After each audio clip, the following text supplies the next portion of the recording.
자, 오늘 2강 지난 시간에 대한 질문 답하면서 시작했습니다. 여러분들 질문이 20개 넘었구나. 지난 시간에 출석한 학생들은 다 뭔가 보냈네. 이거 준비한다고 한참 공부했네. 첫 강의 질문이라고. 공부가 아니라 이것저것 자료 찾느라고. 수업을 더 들은 다음에 하겠다. 출가했는데 어떤 계기로 했냐. 그 다음에 다시 속사로 돌아오게 된 계기에 대해서 알고 싶다. 이걸 수업 시간에 이렇게 몇 입으로 알려주면 좀 그렇지. 그래서 답을 안 썼어요. 나중에 궁금하면 수업 다 듣고 나서 궁금하면은 또 한번 얘기하자고. 여러분들 다 겪었을 이제 고3 때 너무 괴로워서 절로 도망갔어요. 그게 출가. 도망가기 전에 1년 전에 출가하기 전에 수련대를 했었어요. 5대산이라는 게 있어요. 그 경험이 너무 좋아가지고 절에 가면 좀 살 수 있을 것 같다는 생각이 들어서 도망간 게 계기가 됐고, 그래서 살다 보니까 나와야 되지 않나 생각해서 속세로 내려와서 살고 있습니다. 하는 일은 거의 비슷한 일을 하고 있지만 그 정도로 얘기하고, 다양한 명상수행 방법을 알고 싶다. 강원도 어디에 사시나요? 월요일날 강원도에서 왔다 그랬잖아요. 강원도에서 산다고 그러진 않았는데 5대산 밑에서 다시 들어가 살아요. 살지는 않고 거기 왔다 갔다 합니다. 자, 명상은 여러 가지 좀 해볼 거예요. 정기적으로 길게 했으면 좋겠다. 이것도 우리가 수업 시간에 맞춰서 해봅시다. 이런 제안이니까. 걷기 명상처럼 움직이는 상태에서 하는 명상은 어떻게 하는 것인가요? 이거는 이제 앞으로 할 겁니다. 또 앞에 나가서 더워서 좀 짜증나겠지만 좀 덜 더울 때 밖에 나가서 좀 해보고, 그 다음에 여러분들 걷기 명상 연습하라고 할 거니까. 그 다음에 내가 걷기 명상을 하고 유튜브에 올려놨어요. 그러니까 이건 뭐 걷기 명상뿐만 아니라 좌선하는 방법도 다 올려놨으니까 2013년도인가 전문적으로 촬영을 한 거예요. 이것은 내가 촬영한 게 아니라 아예 이걸 올리려고 1시간 54분 정도? 이걸 보면은 이제 자해명상하는 방법, 오늘 같이 해보겠지만 윗바사나 하는 방법, 좌선하는 방법, 걷기 명상. 걷기 명상은 어제 보니까 38분에서 39분 넘어가는 사이부터 걷기 명상을 설명하고 있어요. 이 동영상에서.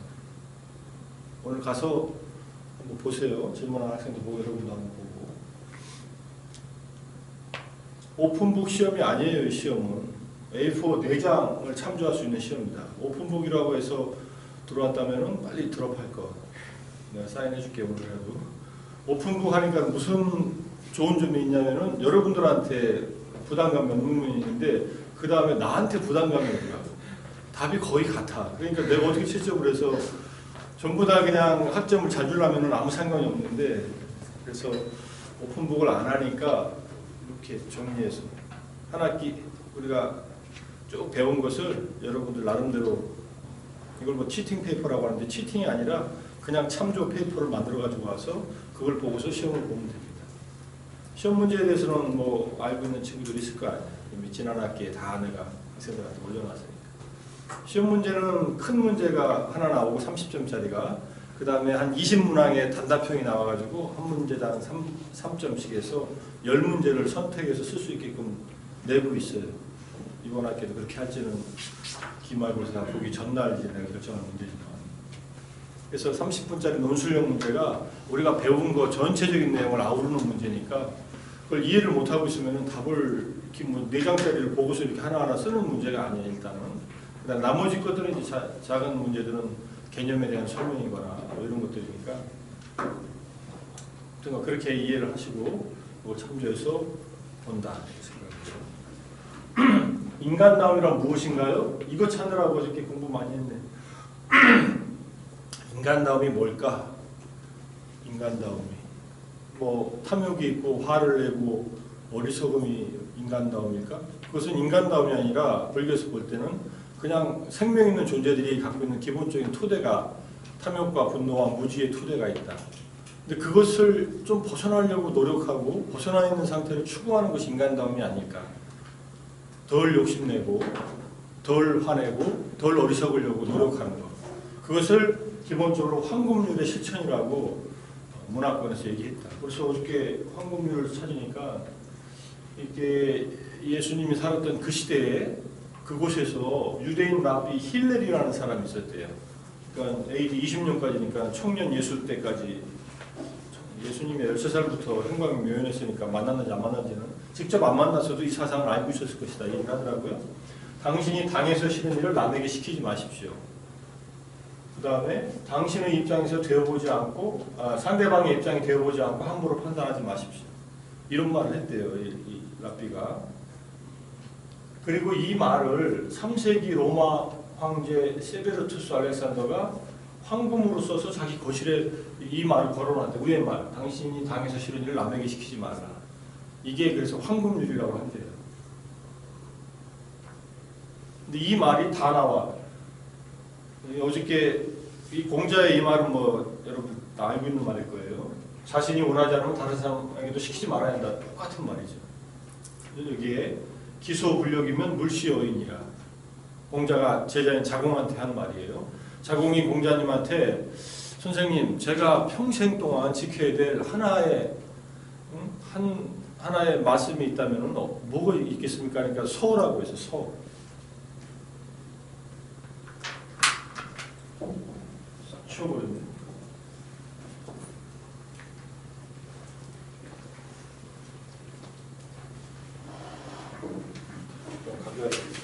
서, 여기 말하는 서, 여기 그리고 서자. 서자는 요즘 말로 하면 일종의 공감 같은 거예요. 마음을 갖게 한다 이런 뜻이에요. 누구와? 상대방과. 그러니까 역지사지하고 상대방의 입장에서 생각해 보는 거예요. 여기 똑같은 상대방의 입장이 되어보지 않고 이 말하고도 똑같아요. 그러니까 네가 남한테 원하지 않는 일은 남한테 하지 않으면 된다. 이 말로 그냥 아주 간단하게 얘기한 게 공자님이 말한 이 황금률. 도덕경에는 뭐가 있을까 해서 어저께 도덕경 그래서 쭉 읽었네 전부 다. 노자 도덕경 인터넷에 다 해석이 돼 있고 여기 밑에 주석에 이걸 어디서 만든가 나와요. 성인은 정해진 마음이 없고 백성의 마음을 자신의 마음으로 삼는다. 이거 얼마나 훌륭한 말이에요. 이때 성인이라고 하는 말을 썼지만 자기 마음대로 사는 게 성인이 아니라 백성의 마음을 따르는 것이었는데 이때 성인이자 뭐 통치자이자 누구라도 좋습니다. 그 다음에 나로 남을 보고 내 집으로 남의 집을 보고 우리 동네로 남의 동네를 보고 우리나라로 다른 나라를 보면 나의 세상으로 다른 세상을 본다. 이 말이 정확하게 상대방의 입장이 되어서 세상을 본다. 사람을 본다. 이런 말이에요. 물론 도덕경에 나오는 노자의 철학은 굉장히 그 난세를 살아가는 데 있어서 필요한 철학입니다. 그 당시에 6세기의 중국이 얼마나 혼란했어요. 춘추시대. 전쟁이 난무하던 시대에 살아남으려면 어떻게 했어야 되나 이런 거예요. 누구도 믿지 말고 그 다음에 백성들을 현명하게 만들지도 말라. 백성들이 꽤가 많아지면은 서로들 자기 이익을 찾느라고 본주에서 나라가 어지러워진다 뭐 이런 얘기도 나오고 약간 우민 정책 같은 것도 있고 소국 과민 정책이니 쭉 읽으니까 내가 학부 2학년 때가 3학년 때 노자를 이제 한 학기 동안 다 배웠는데 그때 생각이 나서 노자도 역시 훌륭한 분인데 너무 정치적이다. 그리고 너무 좀 정치적인데 사회에서 열심히 사는 것보다는 좀 안전하게 사는 길을 택한 사람이다. 이렇게 보여요.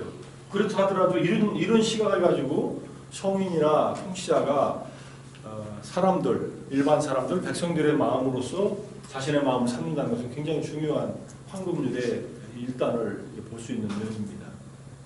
폭력 행하지 말라. 자비롭고 검소하라. 뭐 이런 얘기도 나오고 사자가 나와요. 그러니까 노자의 마음 속에서도 자비로워야 용감할 수 있고 용감해야 뭐 검소할 수 있고 뭐 이런 얘기들이 쭉 나와요. 그 당시에 삶의 덕을 갖다 얘기하는 겁니다.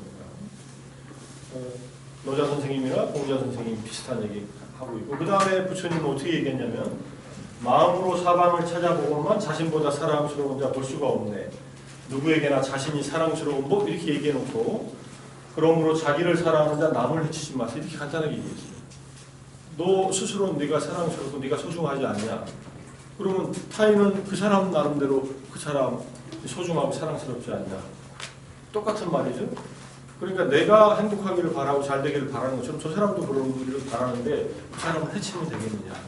너도 해침을 받고 싶지 않지 않냐 이런 얘기하고 아주 똑같은 말들을 다 하고 있어요. 성경에 나오는 유명한 마태복음에 나오는 너의 원수를 사랑하면 너희를 박해하는 자를 위하여 기도하라.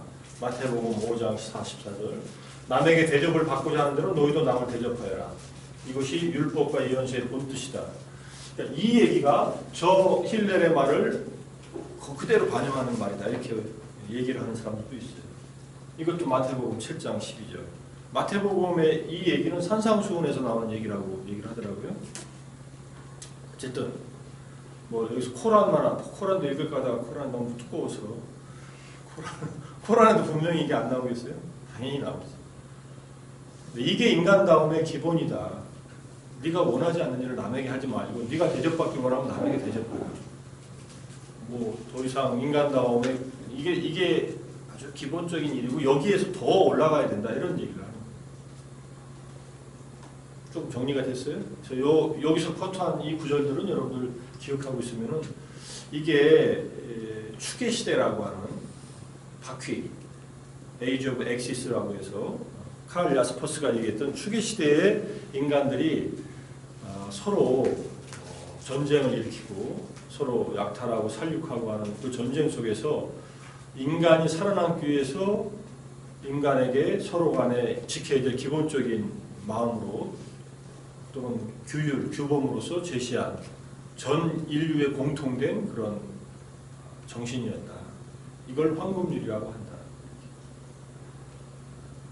그럼 뭐 인간다움 이걸 지키지 않으면은 인간다움을 넘어서는 거죠. 그럼 뭐 패권주의나 그런 뭐 타인을 억압하거나 이런 것들은 인간이기를 포기하는 거죠. 나중에 이제 불교에서는 인간으로서 인간다움 자체가 유지되기 위해서는 5가지 계를 지켜야 된다 이렇게 얘기합니다. 5가지 계, 5계. 그게 살생하지 말라, 도둑질하지 말라, 거짓말하지 말라, 잘못된 음행하지 말라, 거짓말하지 말라. 그 다음에 술을 마시지 말라. 술을 마시면 앞에 4가지를 다 범하게 되니까 이게 조심하라는 얘기고 핵심은 4가지예요. 살생, 도둑질, 잘못된 음행, 거짓말. 이게 남에게 해를 주는 방식이에요. 남에게 해를 주지만 자기한테도 해로움을 주는 방식이에요. 그러니까 이것을 기본적인 인간다움의 바탕이라고 한다. 그 위에다가 더더욱이 더 지혜로움을 추구한다면 인간의 완성을 향해서 가는 것이다. 이렇게. 내가 이해한 인간다움은 이렇습니다. 이런 여러 가지 배경을 가지고. 그래서 소크라테스도 이걸 알았고 여러 가지 그런 마음으로 인간이 추구해야 될 덕에 대해서 뭐 용기든 절제든 지혜든 이런 덕에 대해서 얘기한 것이다. 이렇게 볼 수 있겠죠. 조금 정리가 돼요? 자아를 잃고 살아가다라는 말과 무아는 어떻게 다른가요? 그래서 내가 자아를 잃고 살아가다로 구글에서 검색해 봤어요. 이게 무슨 말이에요? 자아를 잃고 살아가다? 그런데 이게 하나 걸리더라고요. 자신의 자아를 잃고 자신에게 마력을 부여한 뱀파이어의 부호가 되는 거야. 이게 딱 하나가 나와. 자아를 잃는다는 말. 그래서 이 친구가 자아를 잃는다는 말을 무슨 의미로 썼을까? 내가 뭐 물어볼 수도 없고. 그러니까 이런 말. 자신에게 마력을 부여한 뱀파이어 부호가 된다. 무슨 소설이에요? 여기에 나오고. 자아 상실이라고 보는 것 같아. 자아를 상실하는 거. 일종의 자아가 약해지는 것. 자아 강도가 약해져 없어져 버리는 것이 아닌가.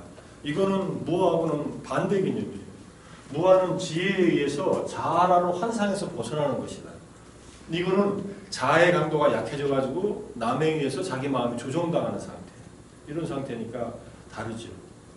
하나는 좀 바닥에 있는 거고 하나는 인간의 기본적인 지혜가 출중하게 향상된 상태에서 얻어지는 깨달음을 무아에 대한 깨달음이라고 합니다. 이거는 뭐 앞으로도 더 배울 거니까 무아에 대한 이해는 쉽지는 않은데 일단 조금만 더 공부를 하면은 어렵지 않게 이해할 수 있어요. 앞으로 더 보겠습니다. 자아를 떨쳐냈을 때 남는 것이 무아라고 하는데 자아와 무아는 분리된 개념인가요? 자, 우리가 경험하는 이 세계는 정신세계와 물질세계밖에 없다. 이건 여러분들 인정할 수 있어요? 근데 실제로는 우리가 경험하는 세계는 물질세계밖에 없는 것처럼 보이죠. 그죠? 물질이 있잖아. 우리가 보고 지금 내가 하는 말을 듣고 우리가 경험하는 것은 물질에 대한 경험을 주로 하는데 잘 보세요. 그 물질을 아는 것이 정신이다. 이렇게 얘기해요. 근데 이거는 물질이 할 수 없어요. 물질은 뭘 알 수가 없어.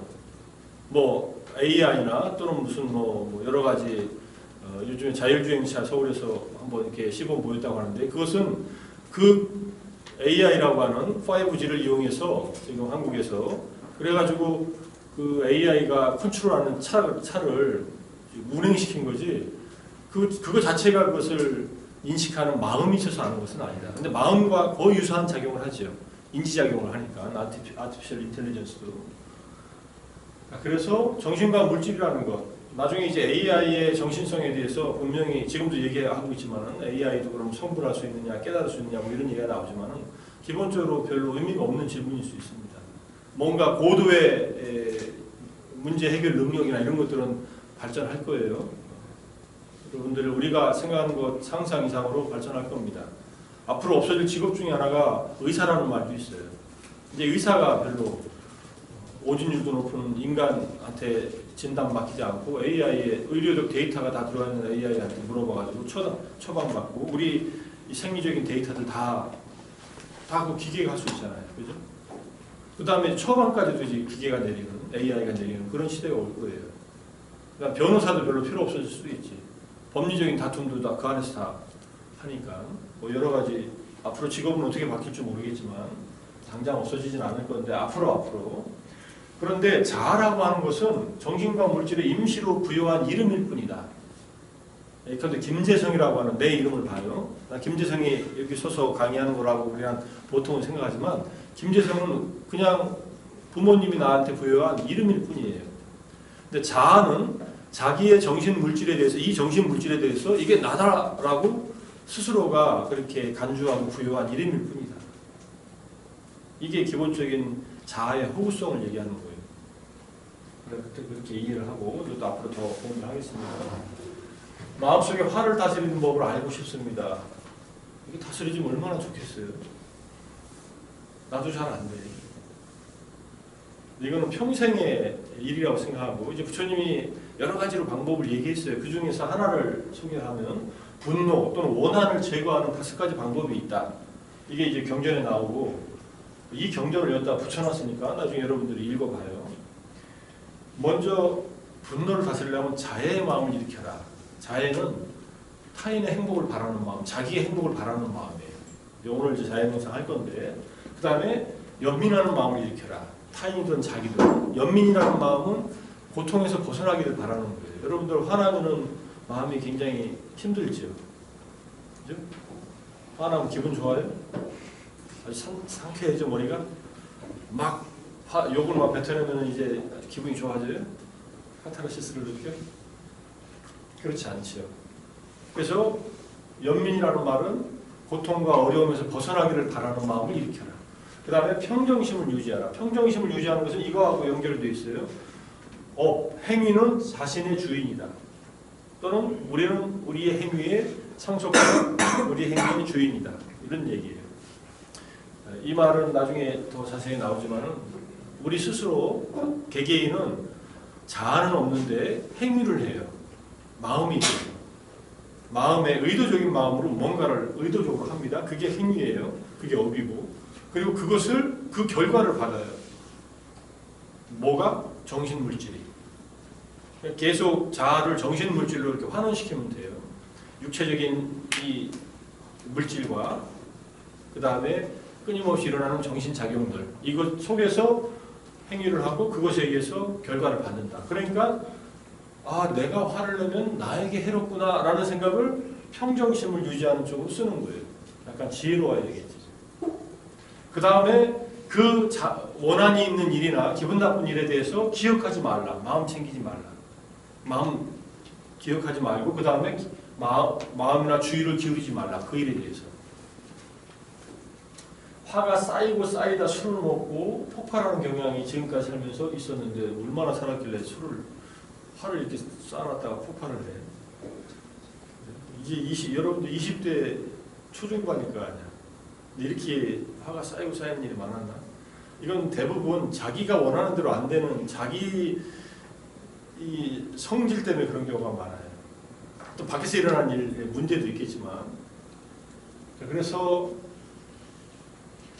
그 일에 대해서 기억하지 않고 주의를 기울이지 않는. 그럼 뭘 해야 되느냐? 다른 일을 하라는 거예요. 빨리. 화가 나면은 빨리 몸을 움직여서 신체적인 운동을 한다든지, 또는 다른 일로 주의를 걸려면은 기분 좋은 사람하고 전화를 해가지고 그냥 문자 날리지 말고 그냥 전화를 해가지고 말을 좀 한참 하거나 그런 일도 들어가겠죠. 이런 방법을 가졌고, 그 다음에 가장 중요한 것은 자애의 마음을 평소에 기르는 겁니다. 화가 난다는 것은 내가 바라지 않는 일, 내가 원치 않는 일이 일어나거나 내가 원하지 않는 일이 일어나거나 똑같은가? 원하는 일이 일어나지 않거나 원치 않는 일이 일어나거나 이럴 때 화가 나죠. 그냥 내가 원하는 일이 일어나도 화가 나요. 그냥 그때 화가 나는 것은 더 잘됐어야 되는데, 저 사람이 더 잘했어야 되는데, 또는 내가 더 잘했어야 되는데, 이러면은 내가 원하는 일의 기준이 충족되지 않았을 때 화가 나요. 그렇지 않나요? 여러분들 언제 화가 나요? 왜 수업을 8시부터 하는 거야? 9시까지 오기도 힘들어 죽겠는데. 또 화가 날 일이 하나지만 8시까지 하니까 좋다 그래도 아침에 좀 선선할 때 학교 와서, 근데 그 생각은 잘 안 하고 학교에 오기 어렵다는 걸로 이제 8시부터 한다는 것이 좀 짜증날 수도 있어요. 그래서 어제 저녁에 좀 잠잘 때 일찍 잤어야 되고, 그래서 어쨌든 그런 일이 일어날 때마다 좀 이런 훈련을 해야 된다. 미리 훈련을 하고 자애의 마음을 미리 많이 훈련하면 분노를 다스릴 수 있는 힘이 점점 늘어나요. 그래서 핵심은 행복하면 화가 안 난다. 그래서 나의 행복을 스스로가 길러내자. 이해가 돼요? 근데 여러분들 일상에서 행복하지 않죠? 학교 다니면서 행복해요? 나 그래도 행복하다. 손들어. 뒤에 오는 학생 행복하대. 8시까지 안 와서 행복하구나.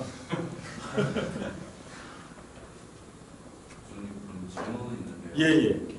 분노가 불교에서 탐진치 이렇게 세 개 많이 말하잖아요. 지금 말씀하신 분노인데 두 번째 진. 네.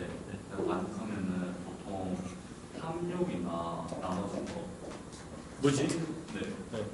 무지라고 그런 거는 그 방법이랑 비슷하게 좀 달라요. 방법이 또 달라. 탐욕은 욕심은 물질에 대한 집착을 내려놓기 위해서 내 물질을 사람들에게 나누거나 나눌 게 없이 여러분들은 뭐 물질을 부모님으로부터 다 받아서 쓰는데, 그래도 뭔가 나눠주거나 그 다음에 이 부정한 생각, 몸에 대한 부정감 같은 수행이 따로 있어요. 탐욕을 다스리는 방법이 있고 분노를 다스리는 방법이 있는데, 이 두 개가 완전히 별개라기보다는 다양한 이 약처방 중에 하나다 이렇게 보면 돼요. 무지를 없애기 위해서는 지혜를 기르는 수밖에 없어요. 그는 이제 위파사나 수행을 한다. 우리가 지난 시간에 잠깐 몸의 감각을 관찰하고 몸에서 일어나는 현상을 관찰하면서 이 몸과 마음의 경험을 있는 그대로 보고 이해하는 것이 지혜를 개발하는 방법이에요. 그러면 이제 어리석음이 이제 줄어들고 나중에 사라지게 되죠. 그러니까 이 분노는 굉장히 강하면서도 짧게 일어나지만 강하게 일어나고 굉장히 그 후유증이 심한 그러한 우리 마음의 문제예요. 어떤 분노는 또 정의로운 분노도 있다고 얘기를 하죠. 특히 이제 성경에 있는 그런 정의로운 분노, 예수님과 같이.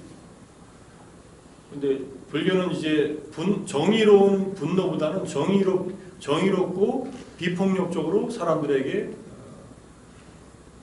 분노의 감정에 의해서가 아니라 타인을 위한 마음으로 뭔가 충고를 할 수는 있겠지. 감정적으로 분노한다는 것은 분노하는 사람에게 해롭다 이렇게 얘기해요. 나중에 기획은 그 얘기는 나중에 계속 나오니까. 자, 이 정도로 보겠습니다. 힘들고 예상치 못한 일이 일어났을 때 이것도 비슷한 맥락이에요. 부정적인 생각이 떠오릅니다. 외부의 영향에도 일체유심들을 최대한 유지하기 어떤 공부를 해야 할지. 이것도 뭐 불교 철학의 이해를 그냥 두 번째 시간에 다 핵심을 다 듣고 싶어서 이렇게 얘기한 것 같은데 중요한 관점이에요. 이제 우리가 2장에서 배울 내용 중에 깔라마경이라는 게 있어요. 근데 2장에서는 이것까지 다 배우지는 않지만 여기 다 붙여놨습니다. 자, 어떤 삶을 살면은 내 마음이 위안을 얻고 안전과 편안하느냐 하면은 세 번째 이거 첫 번째, 두 번째는 이제 내생과 선악업에 대한 결실과 가보가 있으면은 내가 잘 살면은 금생과 내생이 위안이 된다. 금생도 편안하고 다음 생도. 내생이 없고 악업에 대한 결실과 가보가 없는 경우에는 금생은 행복하게 살 수 있다. 탐진치를 다스리고 자비사, 사무량심이라고 하는 덕목을 기르면, 지금 내가 하는 말이 여러분들이 다 안 들릴 수도 있어요. 그죠? 이 말을 하나하나 다 설명하고 나가면은 불교 개념풀이하는 강의가 될 수도 있는데, 최대한 설명하려고 노력할 테니까 지금 다 설명 못하는 것들은 어쨌든 나중에 또 봅시다. 누가 뒤에 보면 알겠지만 어제 그제 강의한 것을 하나도 이해를 못했다고. 그래서 내가 한국말이 그렇게 전달력이 없나 이런 생각도 했지만, 어쨌든 이 말들은 이해하죠. 내생이나 이런 말. 타인의 악행이 있더라도 나의 악업이 없을 때 위안이 된다. 그러니까 밖에 나가서 기분 나쁜 일이 있었어. 근데 그게 내가 잘못한 게 아니라 저 사람이 잘못한 일이야. 그런데 나는 잘못한 게 없어. 이러면 편안하지 않냐, 이 소리. 근데 억울할 수 있죠. 그죠? 너가 나한테 괜히 모함을 하거나 나의 험담을 하거나 그랬는데 집에 돌아와 생각하니까 괘씸하고 화가 나고, 그러면 속에서 꿍꿍대고 있으면 내가 힘들잖아. 그럴 때는 나는 잘못된 행위를 안 했기 때문에, 이것도 아까 말했듯이 우리는 자기의 업의 주인이라는 거. 내가 지은 업은 내가 받는다는 거. 이때 나라고 하는 말은 자아가 아니라 자아로 우리가 생각하는 나의 정신이라는, 또는 육체라고 하는, 이렇게 이해를 해야 됩니다. 편의상 쓰는 말이니까. 그 다음에 남과 나에게 악행이 없을 경우에는 서로 간에 그건 위안이 되지. 자기한테. 저 사람도 잘못한 게 없고 나도 잘못한 게 없다. 그러니까 적어도 이 원칙에 의하면 힘들고 예상치 못한 일을 일으킨 그 원인이 나에게 없다면 적어도 내가 거기에 대해서 힘들어할 필요는 없다. 이런 뜻이에요. 내 마음이 거기에 걸려있는 것은 역시 이거는 자기가 원치 않는 일이 일어났다는 것을 견디기 어려운 것이라고 할 수 있죠. 앞으로 계속 공부할 겁니다. 남에게 해를 가하고 남의 권리를 침해하는 사람에게는 따뜻하게 대할수록 착하게 대응할수록 타인을 깔보는 소수가 있습니다. 이것도 이 사람들의 문제예요. 이 사람들 바꿔주고 싶죠. 잘 안 바뀝니다. 그냥 내버려 두는 게 현명할 수도 있어요. 남의 권리를 무시하면 굳이 그러지 않아도 되는지, 그러지 않아도 돼요. 근데 그를 폭력적으로 한다든지 보복의 성향으로 하지 말라, 이런 얘기예요. 인내는 타인을 위한 덕이 아니라 내 마음을 보호하기 위한 것이에요. 남이 나에게 잘못했을 때 견뎌라, 이런 뜻이에요. 타인을 보호하면서 나를 보호하는 방법이 세다카경이 있어요. 맞아요. 이 세다카경의 내용은 이렇게 얘기해요. 자, 자기를 보호하면서 남을 보호하고 남을 보호하면서 자기를 보호하는 것이다. 우리가 삶을 살아가면서 자신을 보호하면서 남을 보호하는 방법은 마음 챙김의 확리, 확고한 깨어있음, 뭐 이런 뜻이고, 남을 보호하면서 자신을 보호하는 게 인내하라, 분노를 억제하는 거예요. 아까처럼 분노를 화가 날 때 꾹꾹 쌓이고 하다가 폭발하는 게 아니라 분노를 일단 눌러놓고 풀어주는 거예요. 억제는 억압하고 다릅니다.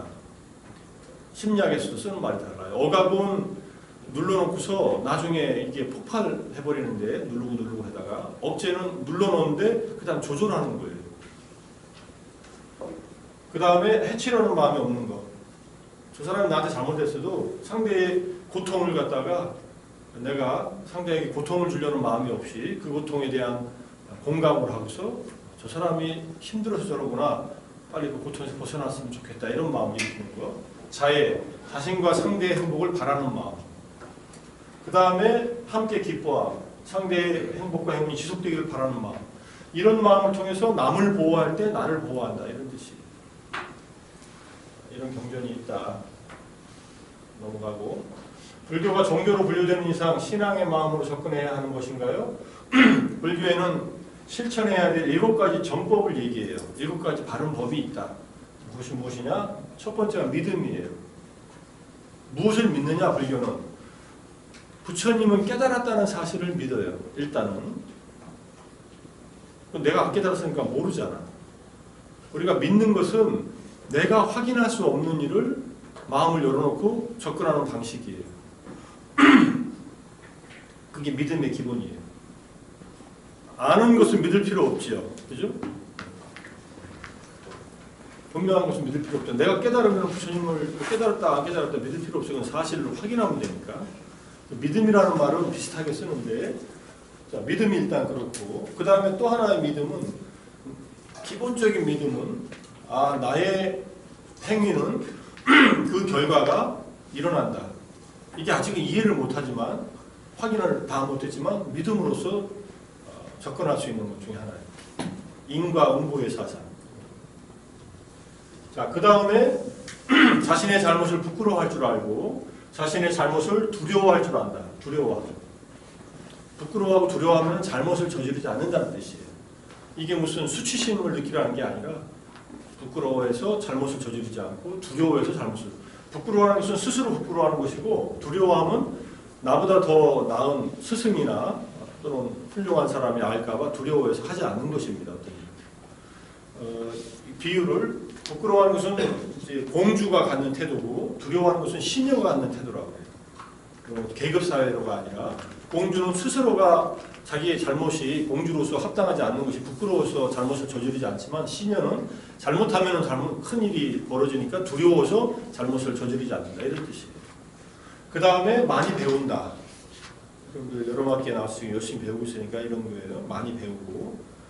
옛날에는 배우는 방법이 듣는 것이었으니까 다문이라고 했고, 그 다음에 열심히 노력하고 정진한다. 아침에 좀 일어나기 어려워도 빨리 일어나서 대충 요기를 하든지 빵을 하나 사와서 교실에서 먹든지 학교에 올려놓은 노력을 해야죠. 그 다음에 마음 챙김. 항상 깨어있고 명료한 의식을 가지고 있는 것. 그 다음에 지혜. 이 7가지를 항상 닦아야 된다. 여기 믿음과 근데 지혜가 조화와 균형을 이루는 게 필요하다. 이렇게 얘기해요. 일단은 맹목적으로 믿지 말라. 이건 우리가 3장에서 공부할 겁니다. 내일 모레에. 그래서 믿음과 지혜의 조화와 균형을 강조했다 이런 뜻이고요. 여기 밑에 써놓은 것은 이걸 빨리어라고 해요. 고대 인도 언어 중에 하나로 이 테라바다 불교의 교리를 전하는 게 빨리어고, 불교 철학에서는 붓다의 말씀에 대해서도 지속적인 의문을 가지나요? 불교 철학적 방법론이 존재하나요? 지속적인 의문을 가지고 공부할 수 있습니다. 이게 정말일까 사실일까? 근데 의문만 가지지 않아요. 그를 붓다는 이제 확인할 수 있는 방법을 제시해요. 스스로가. 그게 참된 알문을 얻는 방법인데, 이게 3장에서 뭐 나중에 얘기한다는 얘기지만 3장 참된 알문이 아니라 이것은 기본적으로 올바른 지식을 획득하는 방법이 직접적인 지각과 맞아야 돼요. 내 눈으로 직접 보든지 귀로 직접 듣든지, 소리가 나는 것은 듣고, 그 다음에 그 직접 지각에 근거한 추론, 이 2가지가 기본적으로 참된 지식을 얻는 방법이다. 이렇게 얘기해요. 근데 그것에 합당하면은 이건 참이다. 이렇게 얘기할 수 있는 거예요. 예컨대 이제 관악산에서 연기가 막 난다. 그러면 우리가 연기를 보면 뭐라고 추론을 합니까? 연기를 보고서 무슨 추론이 일어납니까? 불났다라고 일어나죠. 근데 그게 불이 안 났을 수도 있죠. 요즘으로 보면. 그 연막탄 같은 거 터뜨려가지고 뭐 소방훈련 할 수도 있잖아요. 그죠? 그래도 우리의 개념 속에서는 연기와 불의 외연과 내포 관계가 있어요. 이런 철학적인 말을 이해하기가 어려울 수도 있어요. 여러분들이 철학 과목이나 인문학 공부를 안 했으면은. 그러니까 연기가 있는 것과 불이 있는 것에 외연이 어떤 게 더 넓으냐 생각해봐요.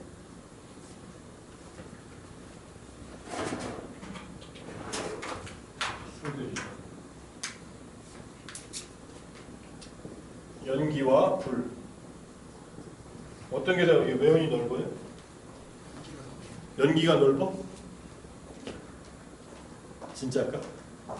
불 중에 연기 없는 불 없을까? 이게 연기가 날 때 무슨 연막탄을 터뜨리는 게 아니라, 자, 불 중에 여러분들 숯불이 있잖아요. 숯불은 연기가 있어요, 없어요? 연기 없잖아요. 숯불에 떨어진 고기 기름이 연기를 일으키지. 숯불 자체는 연기가 없지. 그 다음에 우리가 불이라고 하면 이런 불, 촛불 같은 것도 연기가 없죠. 그러니까 불이 더 외연이 넓어요. 불이 이렇게 넓고 연기가 있는 불은 그 중에 일부예요. 자, 이 말은 연기를 보면은 불이 있다는 것을 추론할 수 있는 근거가 되는 거예요. 그죠? 연기가 있는 곳에는 반드시 불이 뭔가 밑에서 타고 있어서 불완전 연소 때문에 연기가 난다는 것은 이해하고 있다는 거예요. 그래서 우리가 항상 불을 관찰한 사람, 연기와 불의 관계를 아는 사람은 연기를 보고 불이 있다라고 추론해서 알 수 있다. 이런 논법을 세워요. 기본적인 논리학, 인식 논리학 같은 것을 세웁니다. 이게 불교 철학적 방법으로 나중에 5세기, 6세기에 유식학파에서 전개된 불교 인식론이라고 하는 것으로 발전합니다. 붓다의 말씀조차도 우리가 확인할 수 없다면 꼭 믿지 않아도 된다 이렇게 얘기해요. 믿지 않아도 된다는 말보다는 거기에 대해서 계속 추구할 수 있는 대상으로 삼는다. 그런데 깨달음이라고 하는 그 사실은 내가 완전히 깨달을 때에만 확인되는 것이기 때문에 그래서 부처님은 법을 보는 자는 나를 본다라고 했어요. 붓다 자신을. 나를 보는 자는 법을 본다. 이거는 열반이라고 하는 체험을 하게 되면은 비로소 열애를, 붓다를 보게 된다고 하는 그런 말과 같습니다. 그러니까 이것은 체험을 중시하는 불교의 기본적인 입장이에요. 체험적 지혜가 믿음을 보완한다. 근데 믿음을 갖지 않으면 체험적 지혜를 얻으려고 노력도 안 한다. 이 말은 중요한 말입니다. 믿음이 아예 없으면은 아예 그쪽으로는 관심이 생기지 않아요. 믿음은 그 영역으로 관심을 열어놓는 그러한 작업이에요. 믿지 않아도 얼마든지 접근할 수 있습니다. 불교는. 왜냐하면 체험의 영역에서 맞닿을 수 있는 영역이 많아요. 나중에 공부하겠지만은 깨달음을 얻는 두 가지 길이 있는데 하나는 강력한 믿음을 갖고 있는 사람, 하나는 자기 스스로 이 지혜의 힘이 강한 사람, 두 가지가 있어요. 하나는 수신행, 수법행 이렇게 얘기해요. 믿음을 따르는 사람과 지혜를, 법을 따르는 사람. 이 말은 나중에 우리가 10장에서 배울 거예요. 수법.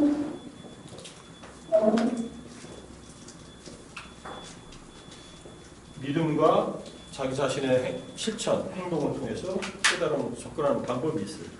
그러니까 우리가 지금 믿음이 약하다면 이쪽으로 가면 돼요. 열심히 자기가 명상을 해보고 열심히 관찰도 해보고 하면 그게 경험되게 되어 있으니까. 우파불교에서는 이타적 행위에 어떠한 가치가 있다고 보나요? 당연히 가치가 있다고 보죠. 근데 기본적으로는 이타적인 삶보다 자신의 내면의 문제를 스스로 해결하는 것을 먼저 중시를 합니다. 거기에 초점이 맞춰져 있는데 보시 실천, 계를 지킴 등은 자기를 이롭게 하면서도 이타적인 실천입니다. 불교의 실천은 자기를 희생하는 게 아니에요. 기본적으로. 자기를 희생할 수 있을 정도의 이 마음이 굳건한 사람은 이제 보살이라고 해요. 자기를 희생하면서 남을 도와줄 수 있는 사람. 근데 대부분 사람은 자기를 희생하면 안 돼요. 자기의 안전을 확보하고 자기 자신의 내면을 튼튼히 하면서 그 다음에 자기가 얻은 재물이든 자기가 알고 있는 지식이든 자기가 가지고 있는 따뜻한 마음이든 남에게 나눠주는 것. 이게 보시. 그 다음에 계를 지키는 것. 살생하지 않는 것은 생명을 보호하는 일. 그죠? 도둑질하지 않는 것은 남의 물건이 내가 취하지 않으면 그 사람한테 이로운 것은 아니고 그냥 그대로지. 손해가 나는 일은 아니죠. 그죠? 그래서 이런 것들은 당연히 자기한테 이롭고 타인도 도와주는 일이다. 특히 보시하는 행동은 그렇다. 이거는 5장에서 배울 겁니다. 자세하게. 불교를 통해 깨달아 악을 피하고 선을 추구하고 마음을 정화한다고 이렇게 살았던 사람들은 불교의 힘인가요? 그 자체로 선하거나 지혜로움의 힘인가요? 자, 불교는 지난 시간에 얘기했지만 깨달음을 위한 설명이자 실천체계예요. 이게 온전한 존재가 되거나 또는 타인을 도와주면서 자기의 완성을 이루거나 인터빙, 상호 존재의 가치를 추구하는 사람이나 그러나 그 길을 가는 것은 각자의 몫이에요. 불교의 시스템이 나에게 도움이 돼서 그걸 실천해가지고 자기가 가서 스스로가 좋은 결실을 얻는 거예요. 부처님이 너희 스스로 힘써 노력하라. 열애는 다만 길을 보일 뿐이다. 열애는 이 길로 가라. 길을 가리킬 뿐이다. 선정을 닦고 수행하면 악마, 마라의 속박에서 풀려나리라. 이게 마라의 속박은 죽음이라고 하는 속박이에요. 기본적인 것은. 죽음을 포함해서 다양한 이 악마의 속박이 있는데 우리는 내면의 번뇌를 말합니다. 이게 이제 빨리로 나온 말이고. 그러니까 불교의 가르침을 듣고 그것을 실천해서 스스로가 마음이 정화되면 가르침에 도움을 받고 자기 스스로 하지 않으면 안 된다. 그걸 이제 나중에 줄탁동시라는 말을 쓰죠. 스승의 가르침이 필요하고 그것을 내가 노력을 해가지고 접목시키는 일이 필요하다. 스승의 가르침 없어도 자기 힘으로 할 수 있는 사람들은 얼마든지 가능해요. 쉽지 않죠. 현명하게 잘 살기가. 여러분들 이 자료 올려놓은 거 이태리에 다 있어요. 이거 내가 몇 시에 올려놨냐면은 2시 반에 올려놨어요. 이거 올려놓고 내가 한숨 자고 왔어요. 그러니까 지금 이제 이 자료는 좀 늦게 올릴 수 있어요. 내가 이게 준비하다 보면은 뭐 바쁜 일이 있으면은 나중에 이거 다 자료 올라가 있으니까 그다음에 드랍박스에 다 올라가 있고 하니까 종교 철학을 전개하기 위해서는 종교가 하는 기본적 전제에 대한 동의에서부터 시작한다. 이렇게 딱 명제를 내렸어요. 내가 만약에 불교 철학을 이해하려면 불교를 믿지 않으면 기본적 전제를 받아들이려면 불교 철학 공부 못한다. 이렇게 생각하는 것 같아요. 이거는 불교에는 별로 해당이 안 돼요. 기독교나 이런 데서는 이걸 굉장히 요구를 해요. 믿음이 없으면 성경 읽어도 이해 못한다. 근데 아까 마태복음 뭐 5장 몇 절에 있는 황금률의 얘기, 그거 뭐 믿음이 없어서 그게 이해가 안 되나요? 나는 기독교에 대한 믿음은 없어요. 예수님이 훌륭한 분이라는 그런 생각을 해요. 야, 어떻게 이런 사람이 있을까, 사람으로서. 역시 이런 사람을 신으로 생각할 수 있는 면이 있구나. 자기 원수를 위해서 기도하라. 이거 진짜 그렇게 말해놓고 당신 십자가에서 죽을 때 저들을 용서하소서 그랬잖아요. 진짜 그렇게 말을 그렇게 하고 그렇게 살았던 분이에요. 용서와 사랑의 달인이다 이렇게 생각을 해요. 나도. 그런 사람은 인간으로서는 아주 드문 일입니다. 탁월한 그런 덕을 가지고 있다. 근데 나는 기독교 그리스도가 나를 위해서 십자가에 못 박혔다. 이거는 내가 받아들일 수가 없어요. 나 무슨 관계가 있어? 2000년 전에 그분이 내가 2000년 후에 한국에서 태어나가지고 이렇게 살 줄 알고 미리 내 죄를 대속을 했다? 이거는 좀 믿기질 않아. 이게 안 믿어지면 크리스찬이 될 수 없어요. 크리스찬이 되는 것은 간단한 일이 아니라는 것을 기독교 개론을 강의하는 분이 한 학기 내내 기독교는 믿기 어려운 종교라는 것을 강의한다고 옛날에 내 학교 나는 이제 종교학을 부전공했기 때문에 기독교 형이상학이라는 과목도 듣고 여러 가지 공부를 해보니까 이해할 수 있는 측면은 충분히 있는데 내가 믿기지 않는 측면은 안 믿겨진다. 태초에 하면서 나오는 신약, 구약의 창세기 이것도 안 믿어져요. 뭐 그렇다고 하니까 그렇게 믿어라. 그런 창세기는 세계 곳곳의 문화에 거의 다 있어요. 그 중에 2개의 창세기가 구약에 들어가 있어요. 약간 다른 계통에. 어쨌든 뭐 그걸 안 믿어도 기독교 철학 공부할 수 있죠. 기독교 행위사학나 공부해서 학점 받았는데 학점 받는 거야 뭐 학교에서 하는 거니까 받을 수 있다 하더라도 동의하지 않는 자는 종교 철학을 공부할 수 있는 건 얼마든지 할 수 있다. 불교 안 믿어도 얼마든지 할 수 있다. 뭐 요즘 불교를 접근하는 방식 자체가 불교는 열려 있어요. 그냥 누구나 부처님이 처음부터 그런 태도를 가졌어요. 당신을 따르는 사람을 위해서만 법을 설하지 않습니다. 당신 말에 귀를 기울이는 사람한테 설명을 해줘요. 그리고 믿음이 일으키면 그 다음부터 순서대로 가르쳐요. 그런 얘기 나중에 또 하게 될 겁니다. 종교 철학이란 종교에 대한 철학적 탐구이거나 종교의 철학적 측면에 대한 관심 이렇게 볼 수 있지 않느냐. 내가 이해하는 종교. 그래서 믿음이 없이도 종교 철학을 공부할 수 있다. 그리고 종교학과 교수들은 믿음이 이렇게 출중한 사람들이냐. 꼭 그렇지는 않아요. 내가 철학 계열로 들어와서 종교학을 하려고 해서 종교학을 선택하지 않은 유일한 이유는 종교학과 교수님들이 전부 다 기독교인이에요. 전도사였던 분도 있고. 그러니까 여기 들어가서 내가 종교학을 공부하기 전에 기독교인의 이것이 나한테는 너무 부담스러워서 못하겠더라고요. 그냥 부전공을 했어요. 부전공을 해도 뭐 나름대로 배울 건 배웠고 얼마든지 종교 철학이나 종교를 배울 수 있죠. 그때는 지금도 뭐 기본은 그러겠지만 종교학은 종교 현상학이라고 해요. 페노메놀로지 오브 릴리전이라고 하니까 종교의 믿음 체계부터 해서 뭐 여러 가지 신앙 체계 이거 전체를 현상학적으로 다룬다. 있는 그대로 본다 이런 뜻이에요. 현상학이라는 것은. 종교는 무엇으로 정의되나요? 또 다시 얘기를 해서 성리학은 종교로 분류되지는 않습니다. 종교는 이제 이건 내가 떠오르는 생각을 그냥 얘기하는 거예요. 이런 정의들이 나옵니다. 릴리존이라는 말은 다시 잇는다라는 뜻이에요. 뭐와 뭐를 이어요? 절대자와 이 피조물을 다시 이어주는 거예요.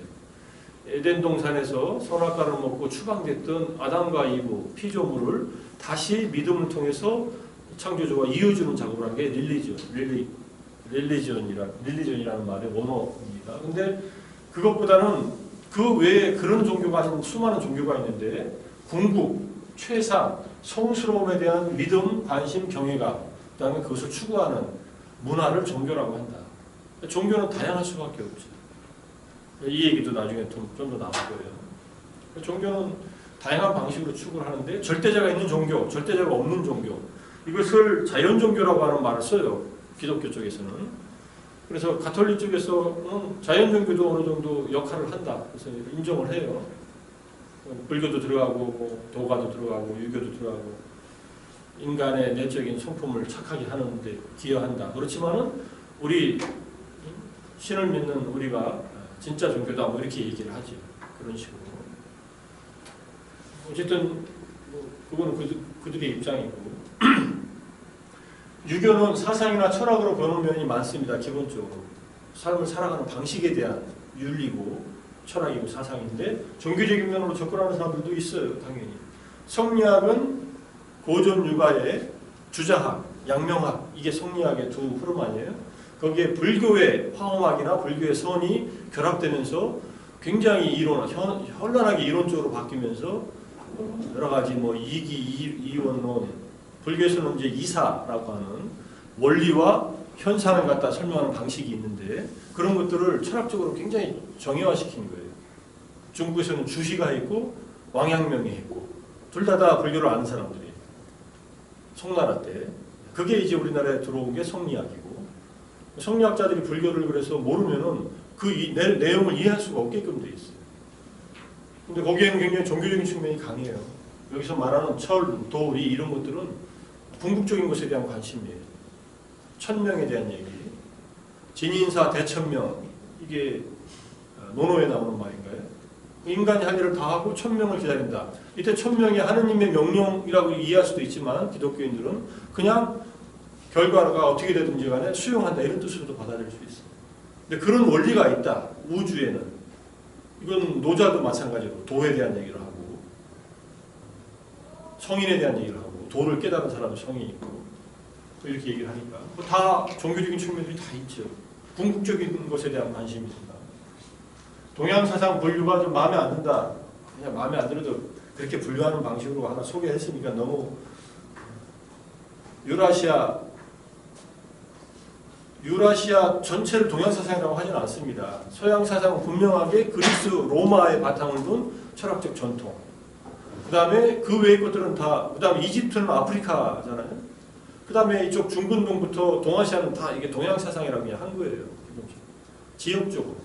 그러니까 여기 대해서는 별로 마음 쓰지 말라. 초기 기독교 계통에서도 윤회가 나타난다고 들었는데 윤회는 어떻게 다릅니까? 불교의 윤회 사상은 영혼이 있어서 윤회한다고 다 생각해요. 전부 다 그래요. 기본적으로 다. 우리 영혼이 있고 그 영혼이 계속 윤회한다. 근데 불교는 영혼은 없다. 하지만 정신 물질의 흐름이 있다. 이것이 흐르고 흘러서 계속 연결되고 이어진다. 이것이 불교의 윤회 사상입니다. 불교, 힌두교, 자이나, 시크교, 서양의 이집트적 종교, 피타고라스학파, 영지주의, 헤르메스주의 뭐 이런 것들은 윤회를 믿었거나 믿고 있다. 위키피디아에 나오는 얘기. 기본적인 내용들이에요. 그러니까 소크라테스, 아리스토텔레스까지는 모르지만 소크라테스는 적어도 그런 영혼이 있고 죽음 뒤에도 삶이 있다라고 생각했던 것은 사실이다 이렇게 보는 거죠. 돈과 명예가 무엇을 목표로 삼고 노력을 해나가야 하는지 돈과 명예를 먼저 찾아요. 일단 여러분들이 이게 필요하니까 도구로서 필요성이 있는데 이게 한계가 있구나. 이것으로 인생의 궁극적인 목적, 인간다움이 다 채워지는 게 아니다. 그런데 인간의 품위를 유지하는 데는 필요하다. 돈이 없으면 어떻게 해요? 먹고 살지 못하잖아. 근데 늘 남한테 얻어먹고만 사는 건 또 그것도 좀 그렇잖아요. 그래서 열심히 벌어서 그다음 명성과 명예, 권력도 얻으려면 얻어라. 괜찮다. 그런데 그것을 부유한 사람들을 위해서 써라. 아까 노자 서문에서 도덕경에서 말하듯이 성인은 자기 자신을 따르지 않고 백성을 자기 자신으로 삼는다. 이런 마음. 백성 중에 30%만 그 30%를 100%로 이게 착각하지 말고 보다 많은 백성들을 위해서. 무슨 말을 하는지 이해가 돼요? 그냥 자기가 보고 싶은 것만 보지 말고 넓게 보고 진짜 정치인이 됐다면 요즘에 제일 짜증나는 일이 국회에서 하는 일이잖아요. 국회의원들을 어떻게 할까? 어떻게 할 수도 없어. 자기들은 법을 만들면서 우리는 법을 지키지 않아도 된다고 보좌관들한테 얘기하잖아요. 여기는 법을 만드는 곳이지 법을 지키는 곳이 아니다. 그래서 가장 불법이 많이 저질러지는 곳이에요. 실제로. 그런 몰상식한 그런 인간들이 국회의원이 되어 있으니 어떻게 대한민국이 건강할 수 있겠어요? 그걸 뽑은 사람들은 왜 뽑았을까? 이유는 뭐 자기들 이익을 위해서 뽑아요. 국회의원은 자기를 대변해 주길 바라잖아요. 자기를 대변한다는 게 자기의 이익이죠. 뭐 어쩔 수 없어요. 우리가 그만큼밖에 안 되니까.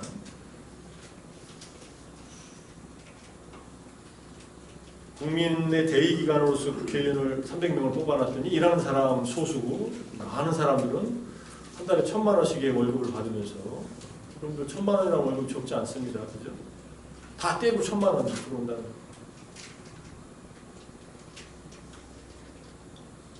우리 여러분 부모님이 일해서 낸 세금, 내가 이렇게 열심히 강의하면서 내 이 쥐꼬리만한 강사료에서 떼간 세금, 그거 다 국가 예산에 쓰이는 거 아니에요. 그리고 일은 안 하고 일이라고 하지 자기를 위한 일을 하지. 근데 자기를 위한 일이 많은 민의를 반영하는 일이어야 되는데, 자 그래서 권력을 잡았을 때는 그 권력을 부여한 모든 권력은 국민으로부터 나온다 했으니까 국민을 위해서 쓰면은 그 권력이 살아나는 권력이 되죠. 그렇게 되기를 우리가 바라면서 2년 전에 2016년도 한 해 내내 그렇게 촛불 운동을 한 거고, 그 결과로 그래도 조금 나아지려고 하는데 계속 발목 잡고 있고 그런 거예요. 자, 자신과 가족, 이웃, 더 나아가 모든 생명의 행복과 유익함을 추구하는 일에 더 공헌하라, 이런 뜻이에요. 여러분들이 자기 자신을 위한 일을 스스로가 이게 정립하지 않으면 누가 도와줄 사람 없습니다. 인생은 좀 삭막해서. 근데 자기 자신의 일을 잘 갖춰놓고 자기 일을 잘 하면서 타인을 도와주려고 하면 할 일이 너무나 많아요. 자기 능력을 일단 갖추는 것을 먼저 하되 넓게 봐라. 그리고 타인을 도와주고 타인을 위해서 하는 것은 절대로 자기를 희생하는 일이 아니다. 능력을 갖추고 그 다음에 그것을 공정하게 쓰고 자기에게 부여된 권리를 올바르게 사용한다면 많은 좋은 일을 할 수도 있다. 자신과 모든 생명의 행복과 유익함을 추구하는 일에 그 능력을 써라. 그냥 나는 어떻게 돼도 좋아 이렇게 생각하지 말고 내 안정을 항상 기반을 두고 그 다음에 더 확장시켜 나가라. 이게 기본적인 가르침이에요. 그게. 앞으로 뭐 공부하게 될 거니까. 돈을 정당하게 버는 건 역시 긍정한다. 불교에서 육식을 금지한다. 뭐 자본주의 빈부격차를 심화시키지 않느냐. 이 뭐 인생의 고민이 많이 담겨 있어요. 불교는 기본적으로 정당한 방법으로 재산을 모아 잘 사용하는 것은 잘못이 없다라고 합니다. 벌 때도 잘못이 없고 쓸 때도 잘못이 없어야 되는데 이 두 가지 측면에서 얘기해요. 벌 때 잘 벌어야 돼. 근데 잘못 벌었어. 쓸 때는 잘 쓸 수는 있어. 이렇게 할 수는 있는데 그래도 잘못 벌 때 쓴 잘못은 여전히 남아 있어요. 쓸 때 잘 쓰더라도. 그러니까 앞뒤가 잘 벌고 잘 써라 이렇게 얘기해요. 그러니까 자본주의가 아니다는 것은 별로 의미가 없어요. 자본주의는 기본적으로 인간 욕망의 극대화와 관계 있는 우리가 만들어낸 시스템이에요. 자본주의가 아니고 그러면 사회주의, 공산주의 이쪽으로 간다? 이건 다 실패했어요. 이미. 그렇게 돼 있지는 않아요. 우리는 그렇게 성숙해 있지 않아요. 불교식 그 공동체주의는 사회주의에 가깝습니다. 재산을 공유해요. 공유경제체제예요. 아주 기본적인 재산만 자기가 쓰고 나머지는 절에 보시 들어온 것은 스님들이 전부 다 공유하게 되어 있어요. 기본적인 정신이. 그러니까 사회에서 생산되는 부를 공유하게 되어 있어요. 이 공동생산, 공동소비 뭐 이렇게 하는 것이 공산주의의 기본 이념 아니에요? 막스가 얘기한? 아주 간단하게 말하면. 멋있잖아요. 그죠? 누구도 차별 안 하고 노동자가 노동으로부터 소외 안 당하고 자기가 노동한 대가를 충분히 누리고 살고. 근데 그렇게 살려고 했더니 사람들이 일을 적당히 해도 똑같은 월급을 받고 많이 해도 똑같은 월급을 받고 안 해도 똑같은 월급을 받아. 그럼 누가 열심히 하겠어요? 그쪽 경제 체제는 이렇게 축소되죠. 근데 이 자본주의는 자기의 욕망을 극대화하는 시스템을 살려놨기 때문에 열심히 일해요. 자기를 위해서. 그러니까 이게 모순이 있지 사실은. 재화, 지구상에서 쓸 수 있는 재화는 한정되어 있는데 끊임없이 뭘 만들어내야 되고 끊임없이 소비를 해야 되고 이제는 그런 어리석은 삶을 안 된다는 게 우리들이 지금 느끼고 있는 이 환경과 인간의 삶의 이 관계를 보는 건데 그래도 아직 못 벗어나고 있죠. 그러니까 이건 잘 컨트롤하고 조절을 해야 되는 그런 일이다. 그 정도만 얘기합시다. 내가 여기서 뭐 자본주의를 피케티의 자본주의를 얘기할 것도 아니고 한국식 자본주의를 얘기할 것도 아닌데 자본주의는 피할 수 없는 우리들의 선택이라면은 그것을 가지고 어떻게 불평등하지 않게 공정하게 룰과 과정과 결과를 공유하느냐가 또 다른 인간을 행복하게 만드는 일이다. 완전히 성숙한 사람들은 소유물에 집착하지 않으면서 자신과 타인을 위해서 쓰겠지만은 대부분 미성숙하기 때문에 자기 소유물을 극대화하기 위해서 삶을 살다가 비참하게 삶을 아주 비난받으면서 마무리하는 사람들이 많다. 특히 한국의 이 재벌들 구조들은 상당히 존경받지 못하는 사람들이 많잖아요. 버는 방법도 아주 치사하고 부당하게 벌어요. 정당하게 버는 일도 많이 있지 당연히 합법적으로. 근데 아주 편법을 쓰고 탈법을 하고 국회에서부터 그러고 그 사람들과 결탁해가지고 그런 일들은 바르게 잡아야 돼요. 이걸 바르게 잡아야 훨씬 더 건강하게 우리나라가 잘 살 수 있다. 정치라는 것은 그것을 공정하게 하는 일이다 이렇게 보면 돼요. 우리는 아직도 미국식 자본주의의 기본 틀이 그렇게 되어 있어요. 그것이 가장 좋은 원리라고 생각하는데 난 그렇게 생각하지는 않습니다. 그것은 필요하지만 그것을 잘 조절할 수 있는 그러한 청렴하고 건강한 권력도 필요하고 그것을 통해서 공동체가 최대한 불평등을 줄이면서 함께 살 수 있는 시스템을 만들어 나가야 된다. 이거는 한국 사람들이 굉장히 강한 의식인 것 같긴 해요. 실제로. 그 정도 얘기하고 살생과 관련 없는 육식은 허용했다. 여기에 세 가지 깨끗한 고기는 수용성이 먹어도 좋다고 했다. 이런 얘기니까. 뭐 여기처럼 고기를 먹으니까 고기를 또 도살하고 잡는 거 아니냐. 그렇게 생각하는 면도 충분히 있지만 일단은 어떤 형태로든 내가 직접 죽이는 데 관여하지 않은 거 보지 않고 듣지 않고 의심을 일으키지 않는 고기는 먹어도 된다라고 했고 그 경전에 자세한 내용을 여기다 붙여놨으니까 지와카경이라는 경전이에요. 그 자세한 내용을 알고 싶으면 읽어봐요. 부처님은 극단주의자가 아니에요. 그리고 행위의 동기를 중시하지 결과를 중시하는 것은 아닙니다. 그러니까 육식을 하면 살생과 관련이 있다 이렇게 생각하는 것은 자연화교의 입장이고 내가 이 고기를 먹을 때 직접 관여하지 않고 의도가 전혀 없었고 하는 것이 나에게 요리돼서 제공되었다. 또는 내가 구입해서 먹었다는 것은 살생과 관련이 없다. 이렇게 이해를 하고서 고기 육식의 허용을 한정적으로 한 거예요. 붓다는 처음 어떻게 수행하고 공부를 하게 됐냐. 이거는 2장에서 우리가 오늘 공부할 겁니다. 붓다의 출가와 강의 계획서에 소감물과 질문지 2개의 파일을 보내라는 말씀이 이렇게 해서 2개씩 보내는 친구들이 있다고. 그게 아니라 내가 보내는 그 양식 안에 강의 소감을 쓰는 난이 있고 질문을 쓰는 난이 있으니까 그렇게 보내면 돼요. 내가 질문지 올리기도 전에 이미 내 친구는 이미 소감과 질문을 이렇게 보냈더라고. 그런 방식이지만 그것을 그 양식에 따라서 써달라 이런 얘기입니다. 불교도 변해야 된다고 생각하시나요? 사회가 변하니까 나름대로 변해야 어떤 면은 변해야 되지만 변하지 않는 진리가 있다. 변하지 않는 진리는 무상고무화라고 하는 3가지 법의 특징들, 3법이 나중에 배울 겁니다. 연기의 이치, 그 다음에 사성제 이런 것들은 사회가 변한다고 변하는 게 아니에요. 기본적인 생명이 있는 한 이게 그냥 이 틀 안에서 세상이 돌아가고 있다 이렇게 볼 수 있어요. 그런데 우리가 실천하는 방식이나 우리가 뭔가 지혜를 얻거나 이런 방식에 있어서는 약간의 변화는 가능하죠. 강을 건너는데 요즘에 강을 어떻게 건너요? 옛날에는 어떻게 건넜나요? 한강이 있었어요. 다리가 하나도 없는 옛날 생각해봐요. 한강을 어떻게 건넜어요? 조선시대 때만 해도 한강에 다리가 없었을 거 아니에요. 그걸 배 타고 건넜을 거 아니에요. 배가 없었을 때는 어떻게 건넜어요? 힘 있는 사람은 혼자 수영해서 건넜겠지. 그죠? 그러다 배라는 도구를 만들었고, 이제는 다리를 만들었고, 그렇게 건너는 거죠. 그러니까 이 가르침은 도구들이기 때문에 도구들을 세련화시킬 필요는 있다. 그 작업들은 계속 하고 있고, 근데 원리가 바뀌지는 않는다. 이렇게 이해합니다. 승복 같은 핏이 있는데 어디서 봐요? 네, 상표를 말해줄까요? 내가 주로 입는 개량한복은 질경이하고 배틀가에서 구합니다. 질경이는 좀 비싸져서 인사동에 가면 있습니다. 그래서 내가 차에다 걸어놓고 이렇게 입고 왔잖아. 귀찮아서. 불교 철학을 공부하는 것과 불교를 믿는 행위는 별개로 취급해야 하는지, 별개이기도 하고 결합되기도 한다. 불교인이 배울 수도 있고 불교에 대한 믿음이 전혀 없지만 그냥 흥미 삼아서 배울 수도 있고. 옆으로 가요.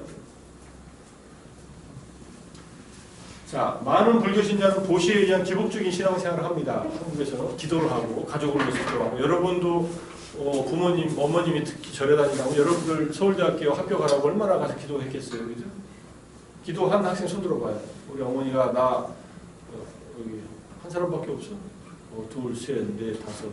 그 덕에 이 강의를 듣는구나. 자, 그런 기도를 해요. 그래서 여러분들이 합격을 했다고 생각하면은 뭐 좋은 일이고, 뭐 그 기도와 관계없이 실력이 있어서 붙었다고 하는 것도 뭐 사실일 거라 생각인데, 두 가지가 서로 맞았다고 생각할 때 있고, 열심히 기도했는데 안 된 친구는 여기 없으니까 내가 확인할 방법이 없겠지. 그죠? 불교 철학을 공부하는 것도 공덕이 되는 행위예요. 여러분들이 이 공부를 하는 것도 여러분들에게 덕이 되는 행위다. 지혜를 갖추는 행위이기 때문에. 그러니까 충분히 가치가 있다. 공덕이 되는 행위에 대해서 자세하게 공부하겠다. 5장에서. 기독교는 모순적인 이원론 구조가 있습니다. 불교에서도 붓다의 신성과 인성을 구분할 생각하느냐. 붓다는 신입니까? 인간입니까? 반은 신이고 반은 인간입니까? 질문이. 부처님한테 누가 물어요. 당신은 신입니까? 그러니까 아니다. 당신은 인간입니까? 아니다. 당신은 누구십니까? 그러니까 나는 붓다다. 이렇게 얘기했어요. 나는 깨달은 존재다. 인간의 한계도 넘어서고 신의 한계도 넘어섰다. 붓다는 인간과 천신의 스승이에요. 존재하는 모든 세계에 그래도 지적인 능력이 있는 그런 존재들의 스승이다. 이렇게. 우리가 이제 오늘 2장에서 인간 붓다와 구원자 붓다에 대한 설명을 할 겁니다. 두 가지 측면이 다 있어요. 구원자는 창조자로서 구원자가 아니라 인간의 스승으로서 구원자, 이런 얘기를 해요. 소크라테스나 당대 그리스 철학자들은 계급제도에 대해서 어떻게 생각하셨는지 그냥 계급사회를 당연한 것으로 인정했어요. 여기에 대한 의문이 없었던 것 같아요. 그래서 인간은 사회적 동물이다 할 때 그 사회에는 폴리스라는 거 알고 있죠. 폴리스의 지배계급이 사회, 그 폴리스를 구성하고 이끌어가고 노예계급은 그것을 뒷받치는 존재들이고 그것을 당연한 사회 구조로 봤어요. 별로 의문이 없었다. 그러니까 불평등한 어떤 사상이다 이렇게 생각할 필요는 없습니다. 그 안에서 인간들이 지배계급이든 뭐 그런 사람들이 추구해야 될 가치를 얘기한 거니까. 오늘 수업 내용 하나도 이해를 못했습니다. 니까야 영역이라고 했는데 영역이 무슨 말인지 모르겠습니다. 영역, English Translation 이렇게 써줘야 알아? 나란 말씀이 영어와 달아 이게 이해가 안 돼? 영역이라는 말이? 니까야가 이해가 안 된다는 말은 말이 되죠. 니까야는 빨리오니까. 그래서 이런 말을 내가 설명해. 어떤 사람은 이제 학생은 제가자라고 하니까 제가자가 뭡니까? 제가자가 뭐예요, 여러분들? 이것도 사실은 불교 용어니까 모를 수도 있어요. 그냥 사회에서 사는 사람을 제가자라 그래요. 제가, 집에서 사는 사람. 집이 있는 사람 그 뜻이에요.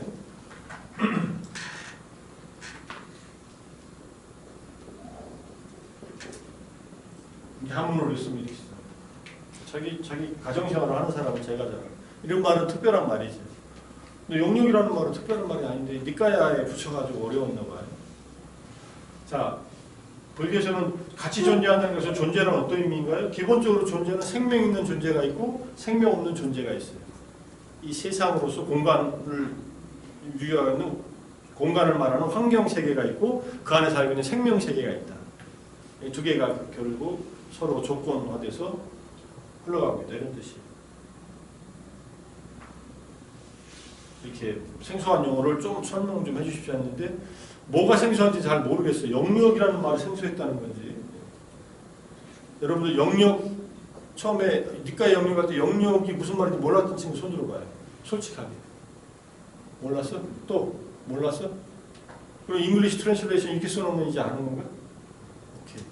한문 쓰지 말라. 한자로 쓰지 말라. 영어 써라. 이런 얘기. 처음에 그냥 에어리어 막 이런. 아, 니까의 에어리어라고 생각했다고? 그렇게도 되겠네. 주문이라는 말을 하면은 주문이 무슨 뜻이냐? 이게 뭐 무슨 주문을 거는 것이냐? 뭘 오도하는 것이냐? 이렇게 볼 수 있으니까 그렇게 헷갈렸다는 얘기예요. 니까야의 영역이라고 말이 되네. 니까야 번역이라고 해야겠다. 영어 번역이라고 해요. 알겠습니다.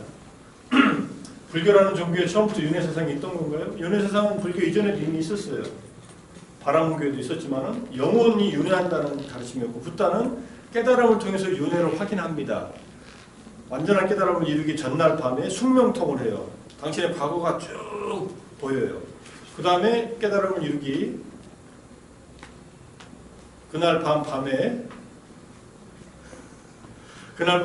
천안통을 해요. 천안통이라는 것은 다른 존재가 죽고 어디서 태어나는가 하는 것이 보이는 거예요. 그러니까 뭐 붓다는 스스로 확인한 것을 얘기하지 남한테 들은 것을 얘기하는 사람이 아니에요.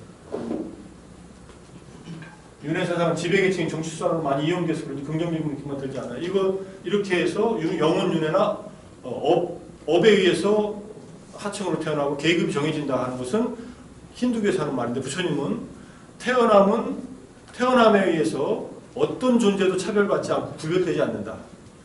피부색, 성별, 어떤 것으로도 사람은 다르지 않다 이렇게 얘기해요. 만민평등설 같은 걸 얘기해요 기본적으로. 그러면 사람을 구분할 수 있는 것은 뭐냐? 행위다 이렇게 얘기해요. 행위.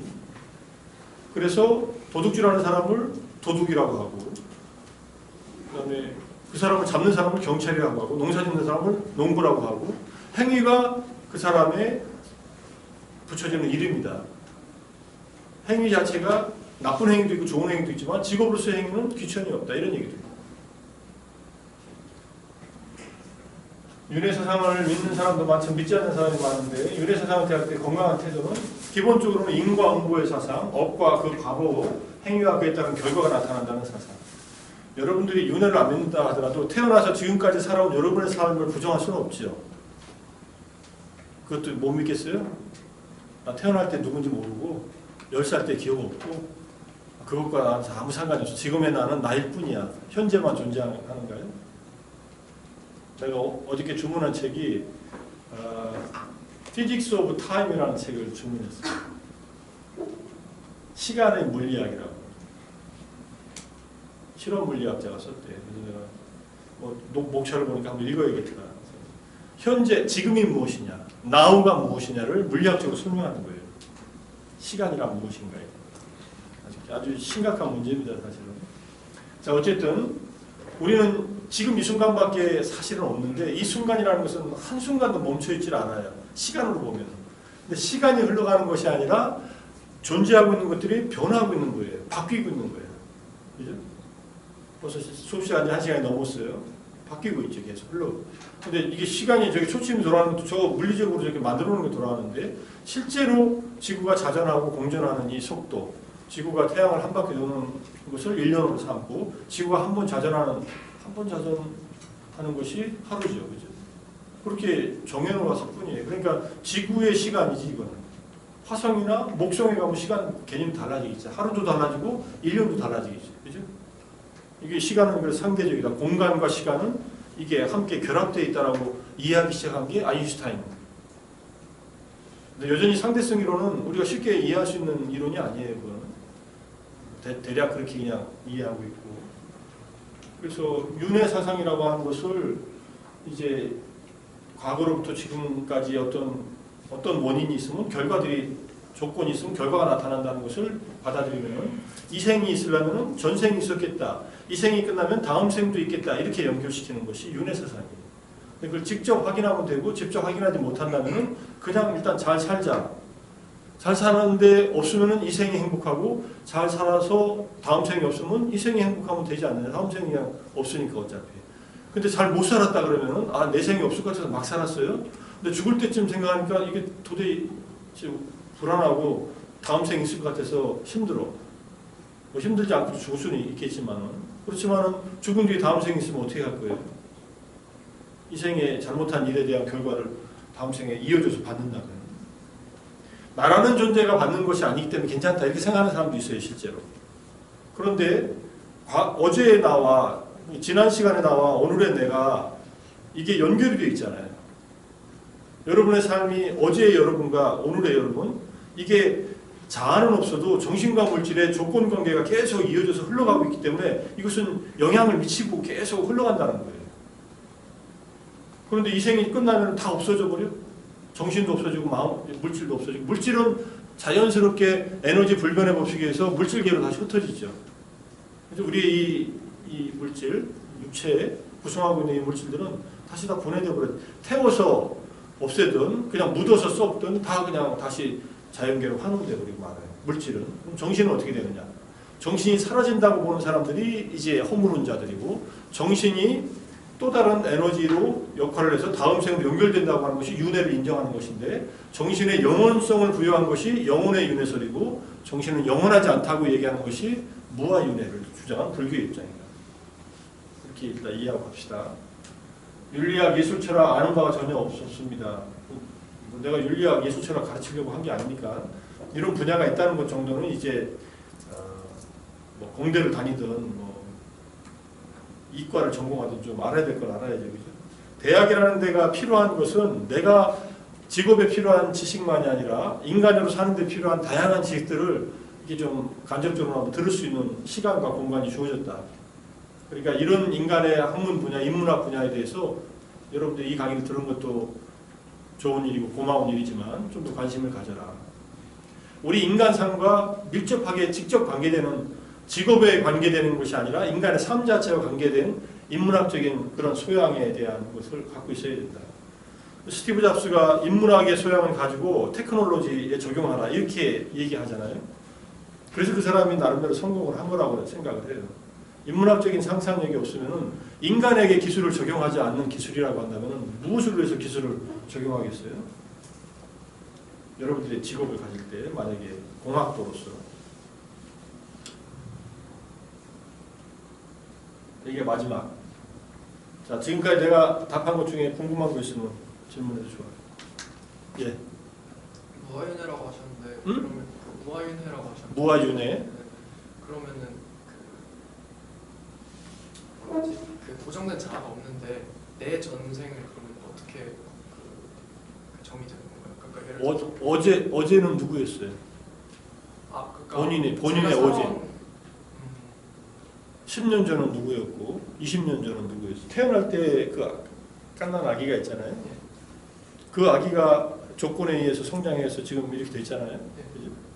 근데 그게 일종의 불변하는 것은 없다 하더라도 연결되고 있죠. 태어나면서 받아온 유전자가 있고 거기에 계속 환경에 의해서 교육을 받고 영향을 받아서 또 공부를 해가지고 공부도 결국은 환경에 영향을 받는 거니까 양육되는 거죠. 그래가지고 우리가 변하고 있죠. 근데 이 태어나서 죽는 것까지는 그래도 한 텀으로서 연결이 돼. 일관성 있게. 근데 이전 삶은 이게 단절이 있다가 다시 이어져요. 다음 생도 한 번 죽음으로 단절됐다가 다시 이어져. 이 고리가 우리한테 명료하지 않아요. 그런데 이 고리를 본 사람들이 있다. 붓다는 봤고 많은 사람들이 봤고 지금도 보고 있다. 그러면 어떻게 할까요? 현재 우리의 경험으로는 알 수 없는 영역이에요. 이 영역은. 그런데 이 영역이 알 수 없다고 하면은 이것도 굉장한 형이상학적인 단정이죠. 있다라고 하는 사람들은 경험 안 하고 있다라고 하는 사람은 나름대로 믿는 것이고 경험했는데 있다라고 하는 사람은 사실을 확인한 사람들이고 그런데 거기에 고정된 자아가 없이 정신과 물질에 결합된 상호작용들이 계속 흘러가고 있을 뿐이다 이렇게 봐요. 흐름이라고 하는 얘기였어요. 그래서 프로세스라는 말을 써요. 미국의 철학자인 화이트헤드가 리얼리티 앤 프로세스라는 책을 썼어요. 이 사람은 불교를 어느 정도 알았던 사람이에요. 20세기 초반에 활동했는데 불교에 대한 지식도 어느 정도 있었던 것으로 아는데 그냥 그 사람의 개인 철학으로도 리얼리티라는 것은 과정 속에 있다라고 하는 것을 그냥 그 책 제목이 보여주는 거예요. 그러니까 리얼리티는 서브스탄스가 아니다 이런 뜻이에요.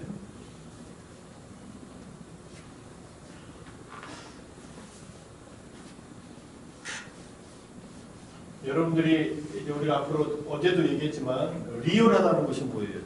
실제하다는 거. 실제하다. 이걸 한문으로 쓰면 실제라고 이렇게 얘기합니다. 그죠? 실제하는 것이 뭐예요? 진짜 있는 것이. 자아가 진짜 있나? 이렇게 질문을 해봐요. 근데 이렇게 실제하는 것이 무엇인가라고 질문을 던지는 마음과 이렇게 쓰고 있는 이 몸은 실제하는가?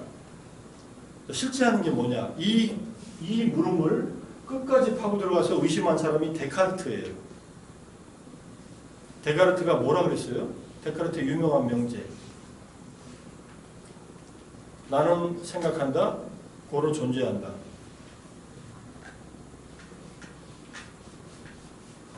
그 라틴어로 쓰면은 코기토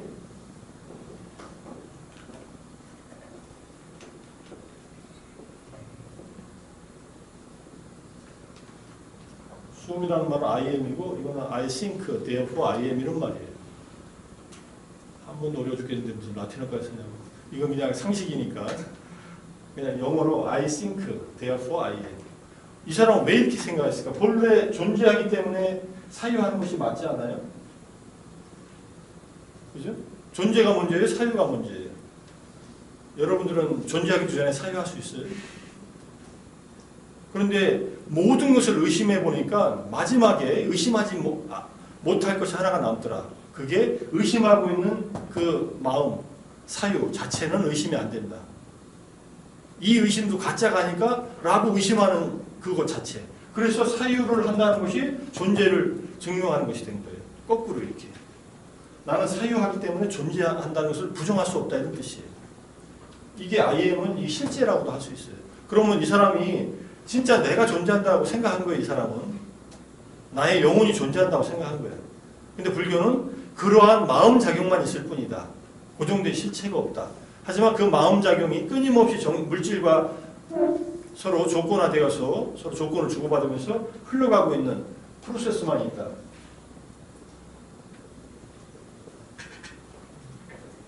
이걸 불교에서는 상속이라고 합니다. 계속 이어지는 거예요. 이어짐. 전문적인 용어로 상속이라고 해요. 상속은 부모로부터 상속받는 게 아니라 이어진다는 말이에요. 서로 연결된다는 말이에요. 연결. 인터빙이 상호 연결이라고 했잖아요. 그러니까 이 순간순간에 나의 정신과 물질은 다음 순간으로 계속 연결되고 있다. 그것이 리얼하다는 거예요. 리얼리티고 그 프로세스만 리얼리티를 갖고 있다.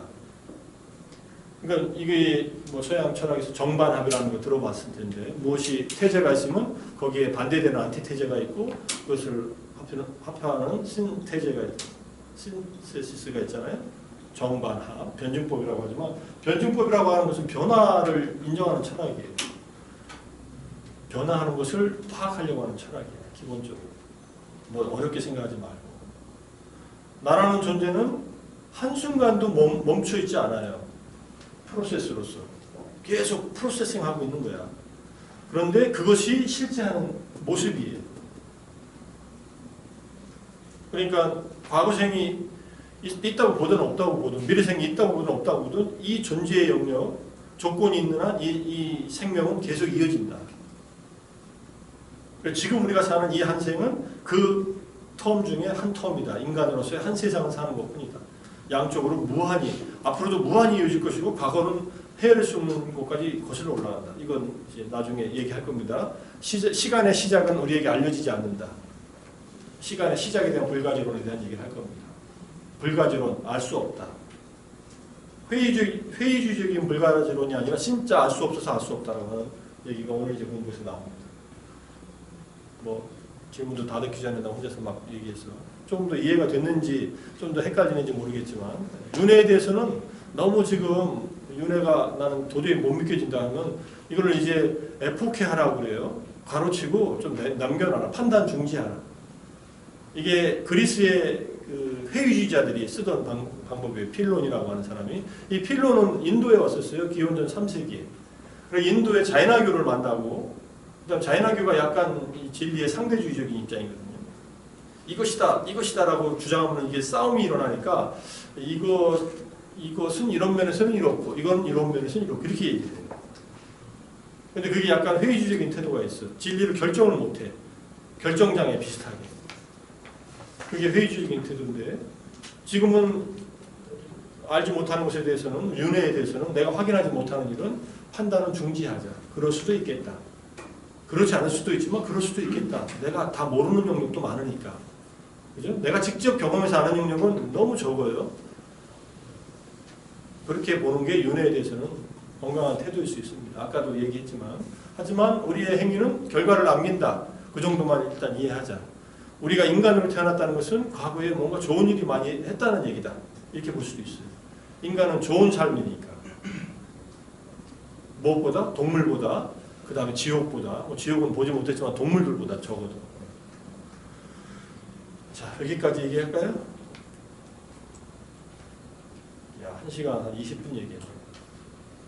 조금 쉽시다. 좀 한 10분 정도 그냥 미련을 버리고 일어나서 한 바퀴 걷고 와요. 여기 8동을 걷든 바꿔 10분 정도 쉬었다 하겠습니다.